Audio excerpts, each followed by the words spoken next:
How to pass in a React component into another React component to transclude the first component's content. Is there a way to pass one component into another React component? I want to create a model React component and pass in another React component in order to transclude that content. HTML.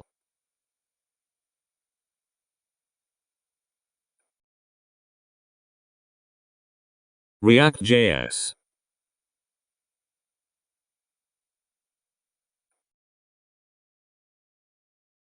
You can use this .props.children to render whatever children the component contains.